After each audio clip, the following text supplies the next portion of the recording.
Questions 12 through 17. Listen to part of a talk in a theater class. The professor is talking about stages. Throughout the long history of theater, three basic types of stages have prevailed. Each of these styles has advantages and disadvantages, and each is good for certain types of plays. Let's take a look at the three styles and see why each has been so successful. The three designs are 1. The proscenium or picture frame stage, 2. The arena or circle stage, and 3. The thrust stage with three-quarter seating. The first design, the proscenium stage, gets its name from the proscenium arch, the frame that sort of outlines the stage and separates it from the audience.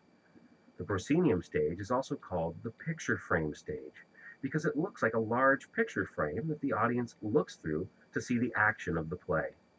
The seats for the audience all face in the same direction, towards the stage at the front end of the theater. The stage area of proscenium theaters is usually deep, and this allows for elaborate scenery and scene changes.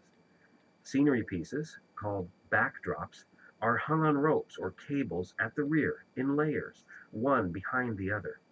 They're called backdrops because they can be dropped into position and then raised again as necessary. The number of different backdrops possible allows the scene designer to create an extremely realistic set. However, the proscenium arch also creates a distancing effect, which is an advantage for certain types of drama, but a disadvantage for others. The proscenium works really well for large-scale productions with lots of characters and action, but for some plays, for example, close-up views of real life, the proscenium is sort of a barrier between the actors and the audience. Next, the arena stage. In the past half-century, there's been a movement to bring theater closer to real life, a movement toward more informal, more intimate theater. Thus, we have the arena stage, also called the circle theater or theater in the round. In the arena theater, the stage is in the center of a square or circle with seats for the audience around it on all sides. The actors are in the center, so everyone in the audience can be close to them. The effect is a sense of intimacy, a kind of closeness that comes whenever people form a circle. The arena is the oldest style of theater. It's interesting to note that almost all early theatrical performances were in the round, as ceremonies, rituals, and dances in all parts of the world took place in a circle. One disadvantage of the arena theater is that while its design allows for intimacy, it also makes it impossible to have elaborate scenery or scene changes. This lack of flexibility is one reason why the third style of theater has become very popular again. The third design, the thrust stage, falls somewhere between the proscenium and the arena styles.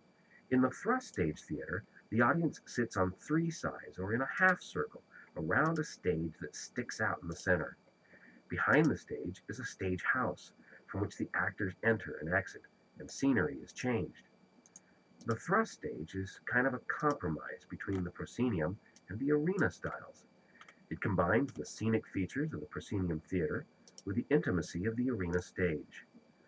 The formal English theaters of Shakespeare's day were thrust stage theaters, and today it's the most widely used of all the designs. Its advantages are obvious. It has the intimacy of three-quarter seating around the actors, and the stage house at the rear makes scene changes possible. Also, the fact that so many great dramatic works were written for it gives the thrust stage a prominent position among the other major forms. Number 12. What does the professor imply?